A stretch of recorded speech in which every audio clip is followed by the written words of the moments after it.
Hello, what's going on, guys? Welcome to another exciting series of becoming a web developer in 2024.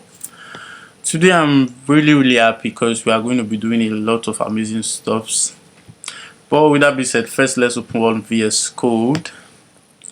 So today we are still talking about HTML tags, but today is going to be a lot more complex than the one we did last time.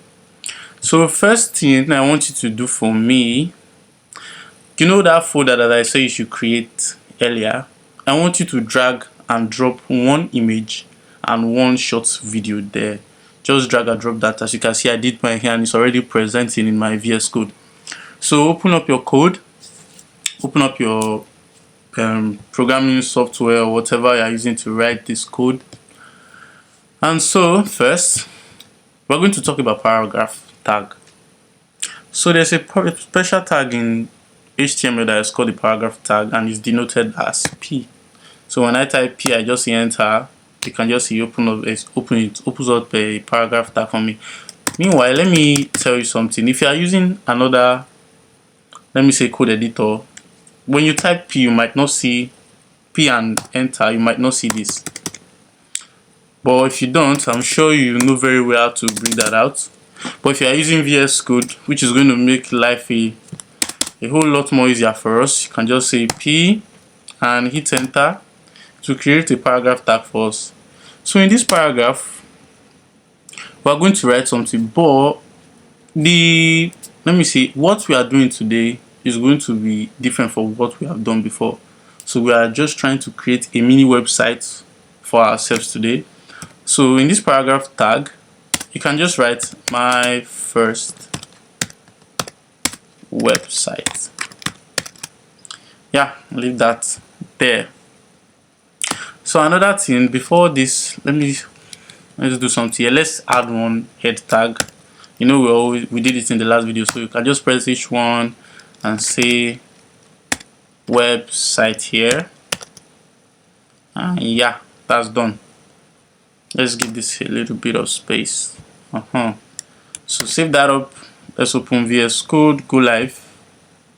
Sorry, not VS Code, Chrome terminal. And you can see you already have that here. Yay! Should be exciting. So first, let me zoom this up a little bit for you guys. Sorry. Yeah, I think that's better. So the next thing we are going to do, the next thing we are going to do is to create a div. You know, we talked about div in the last session. So a div is essentially a division in our code. So you can just write div, hit enter, and here you have a div. So in this div, you can write many things into it. You can write a lot of text into the div. We can create our separate heading tag in the div. We can create image in the div. We can do a whole lot of things in a div tag. So when we have that div tag, what we are going to do is we will need another paragraph inside the div. Mind you, the new paragraph we're writing is inside the div. You know, div is like a division of a particular section of our website. Yeah, let me use that word, section. And P, which is paragraph, means a paragraph tag. Like when we are writing, let me say, a lot of text in a normally we are writing text in an English language, let me say that, and you want to like bring out another paragraph, like you are done with one paragraph, you want to write out another paragraph. That's what these P tags mean. But other than that, you can use P tag for a lot of things though. So here, type P again, and you can write your name. I'll write my name is Newton. Yeah, it's good like that. And here in Newton, you can write an H4, press H4 and enter. You can write I am an HTML developer. So let's save that. Remember, Control C or Command S, Control S or Command S if you are using Windows or Mac. So yeah, let me just minimize this and go back to my. Let's come here, refresh this, and you can see we have that. So it's here website, my first website. My name is Newton. I am an HTML developer. So let's go straight to VS Code again. Zoom that up. So in this tag, just come up here just before paragraph tag. We are going to add an image. You know, I told you earlier to drag some image and one video into that folder of yours, the folder you created that you are using to like discuss. So in there you can just type IMG, and you see VS Code has an emmet abbreviation for that, which means image. So you just click on enter. Here you can see we have an image, an SRC. SRC means source, like where are we getting the image from, what's the name of the image. Yeah, and this alt means like an alternative name. Maybe we saved up an image and the image is not displaying.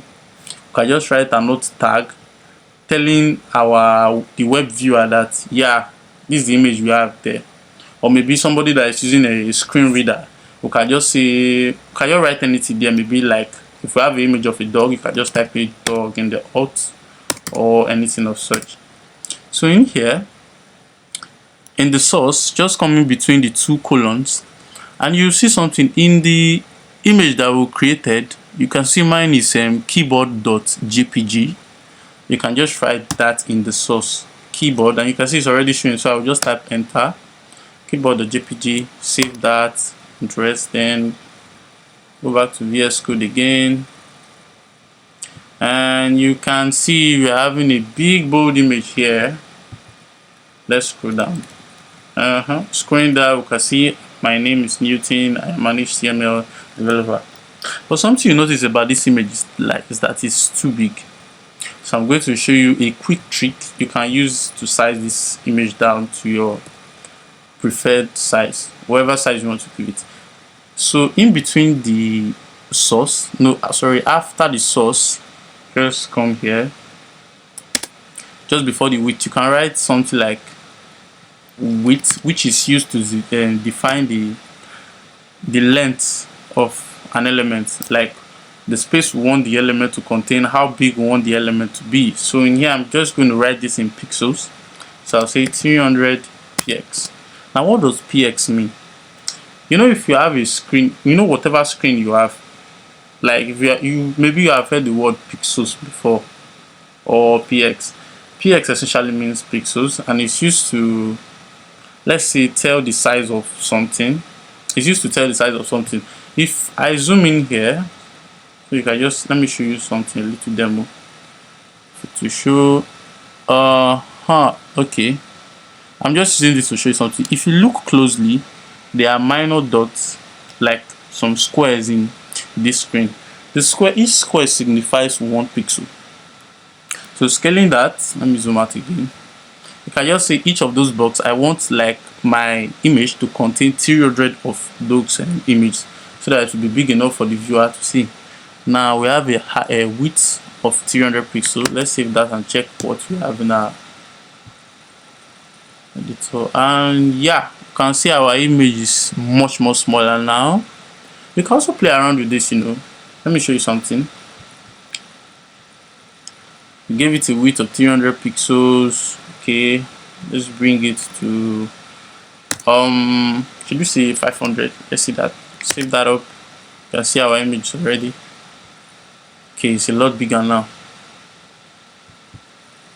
And yeah, that's how we do. You can also add an height property. You can come here, go back, define an height, and height really means height, like the height we want the image to contain. And we can just say, let's put 150 pixels so that you see what I'm actually saying. And you can see our image is very, very small and squashed. We don't actually like that though. So let's go back.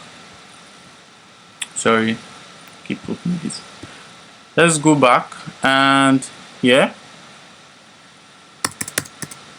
I would actually like my image. I would like the height, the width and the height to be the same thing. So I will also write 500 pixels for the height, 500 px. Save that, check it, and see ya. Voila, we have a beautiful image here. So let's go straight back. You can see that's how you write your image tag. So let me show you something about this auth. Let's say we had an error in our image. Let's say we didn't spell it well, or somebody wants to use a screen reader. Go back. So if we open up Chrome, you can see we have a big box with nothing actually showing. I know that's not right. That is why we actually need auths. Let me write an auth there. Let's say an image. Where is that shows up though? Using another version of this guy. Okay, something went wrong. So let's remove that auth first. But essentially, if you are using any other newer version of Chrome, I'm sure that auth will show up. But that's what the auth is meant for. Though. So let's go back here and rewrite this correctly. Save up and booyah. So we have that there. In there, the next thing we are going to talk about now, we are still doing more of the tags. So the next tag we are going to talk about is the video tag, which is used to show videos in our HTML code. But before we do that, I would like us to make this thing a whole lot more cooler. And in here, I want another, let me say H4. Hope that doesn't break. I'll say keyboard. Sorry, can't spell to save my life. Keyboard. Save that. Ooh. And here we have a keyboard, but it's not well aligned with the image, so we just clean that up. But when we are doing CSS, I'm going to show you how we maybe edit this keyboard and make it show wherever I want it to show up. So let's clean that up first. Clean the entire H4 and move to the next, which is what we call the video tag. So right after this last H4 div, I'm going to type something, just write video, and you can see we have a source asking for the source of the video, like where are we pulling that video from. And here we earlier had one video here which is called hello.mov, which stands for hello.movie, because that's actually my videos. Yours could be any other name. So I will just write the name in the source, hello.mov. Save that. Go back to VS Code, and you can see we have a very big bold image here. We actually don't like the size. Well, this is a video of the course I did before, so we'll just scale that and give it a height and a width. After the source, you can just say width. We're going to make it small, 400 pixels, and height of 350 pixels. Save that up. Let me save that well. And booyah, we have a video here. We have a beautiful small video here, and you can just click on this to play it. Actually, if you are using Windows, it will be a different. You might see the play button right inside of the video tab, but the other ways to do it in here to make it work smoothly, but we'll do that in this course now. Maybe as we are advancing, I will teach you how to do that. So you can see the video is playing now. We didn't add other features though, but as we are advancing in the course, we'll teach more that how to should I say manipulate the videos, how to manipulate, give it a playback button, give it a fast forward button, a pause and all that. But in here now, the only default settings we have is the pause and this guy to cancel the video, and this other one to bring it back to this position. So we're playing up. So let's bring it back here. cancel out, and yeah. So the other tags in in HTML though, there are a whole lot of tags you need to cover. But let me show you another one. There's one for audio. You can also put the source of the audio there. I play, but I don't have an audio to demo that for you for, so I'm just going to take this out. So yeah, we talked about the paragraph tag, image tag, the video tag. Let me show you another thing called a text tag. That's something of a text area. It has some defaults. Let me save that and show you how it looks like and VS Code. Yeah, so this is what the text. So you can write anything here. It's another beautiful tag. Hello world, blah blah blah blah blah. Whatever rubbish you want to write. So let's go to VS Code again now. Yes, a button tag for that's used to create buttons.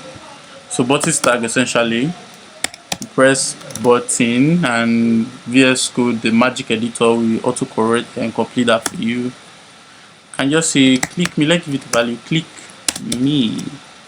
But this button is not going to do anything now. As we are advancing in the course, we'll learn how to make those buttons more functional with JavaScript. So you can just see the button is here saying click me. So yeah, that's all we have. And there's another tag. Let's now go out of this div entirely. So give that a lot of space. Let's create another div so that we won't mess up our code very well. Let me zoom up this for you.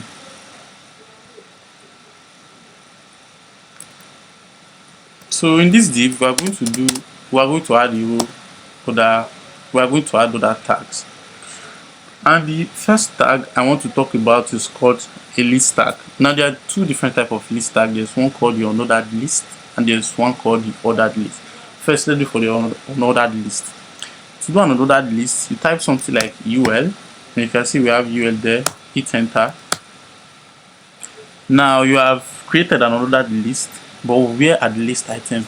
To write the list item inside the unordered list, you can just type li, hit enter, and just say let's say pawpaw. Go out of that list item, create another list item. Here, mango. Go out of that list item, create another list item, and let's call this one cashew. Save that up. Let's check our editor. Our Chrome editor, yeah. And you can see we have another list here. You can see some other list of mango, cashew, and pawpaw. So let's go here now. Sorry, I have to do this. I have to make this video much smaller because it's kind of messing up our code. So I'll put stats there to make it very, very small. It will be so small it will be almost invisible to your eyes. So save that up.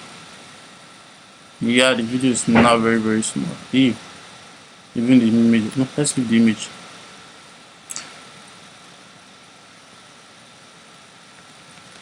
Okay, so we have that another list, and for the ordered list, as the name implies, you type ol to create ordered list, and you can just say li list item. Let me demo this for you to show you the difference. Mango. Go outside. Sorry.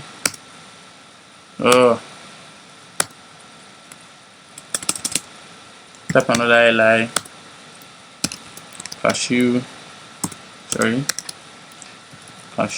and the last one, another li, purple. Save that, go to VS Code, and there you see the difference. Let me zoom that.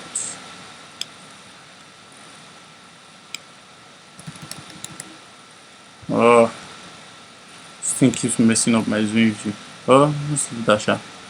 And you can see the difference between the ordered list and unordered list. In the unordered list, there is no order of display, but in here you can see the order of descending. You have your mango first, cashew and pawpaw indented with numbers. So let's go out of that. Now let me show you something. I'm not supposed to show you this now, but you need it. Now in this you can see our button. Let's make this video bigger. Yes. Okay, video is here. Bring it back to 300 by 300. Save that. There's something about that video. The video is nested to our button, and I'm sure we don't like it, or do we? No, we don't. So something we can do, both the video and this text area, we can break them away. Now to create a break, we use a BR called break. You just type in BR, hit enter. Don't do any other thing, just BR. That's how you write it. That's how you create a break. Hope that works. If it don't, we are going to jail. Let's see. And yeah, we successfully created a break. You can see now, yeah, our code looks much more better. Now. We have a video here. We can play it and it displays here. Let's cancel out of that. We have a text area. Type in rubbish. Click me. That doesn't work for now. And another list. Yes. Now what's the next thing we should do? Let's talk about links. What I'm going to talk about is called a link tag, an anchor link tag. Well, this is a different kind of tag. It's used to link between different forms or parts of our website. Wait, let me open that up. It's used to link between different parts or different forms of our website, or to link to other websites, or to link to a portion of our website. And here you want to define that. And it's also used to link between different pages to our website. Like I can link YouTube to my website, I can link my Facebook to my website, provided I have the link. So let me just show you a quick demo. Tap A and you can see we have the A link and the A blank. So the first one is the A link. In here, we can decide to hard code it in HTTP / whatever I want to write, but that's definitely the A link. So we are defining A link, and we know VS Code has already given us the Emmet abbreviation of writing an A link. So I'll just write A again and go down to this one that says link. Now in this link, this is what you're going to do. You're going to write www.what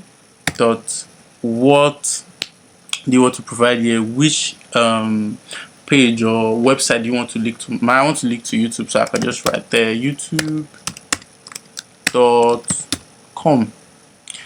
Here you have just write a link. This link is going to link this our page to YouTube. So whenever we click that link, it will direct us to YouTube. So in here, after the closing and opening this thing, you can just write YouTube there. You can write whatever you want to do. So save that up. Save that up. Come here. Let me refresh this.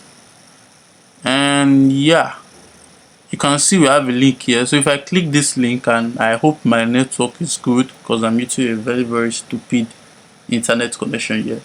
Pardon me for that though. So I believe if I click this link and my network is good, it should open up YouTube, and you can see there it's loading up. I well imagined. I have a bad internet connection. Apologies for that. And yeah, so that should do it. That's how you do it. That's the A tag link. Wait, has it opened? We don't have good network, so let me just go back. But if you write it as I just showed you, it's going to open up YouTube. It's going to open up YouTube for you. So that's it. That's all we have today about A tags. Well, there are a whole lot, like I mean a lot of A tags that we need to cover, but we can't cover everything in this series. So I will beg you to please and please use Google or whatever AI you are using. Ask them more about A tags. Ask them all of the A tags that are very, very necessary, that you think are necessary to you, and I'm sure they will give you a whole lot of them. In this video, I just demoed how we use A tags and how we can position A tag. And something you should remember about web development is whenever you're writing HTML code, you must write those tags in the order in which you want all of them to be displayed. So I will not want to write and hit a H1 tag that says my website, and I will put it down here. It's going to mess up my code, and maybe when I'm actually styling that, it might be very, very difficult for me to put it in my preferred position. So yeah, that's all for this video on A tags. See you up in the next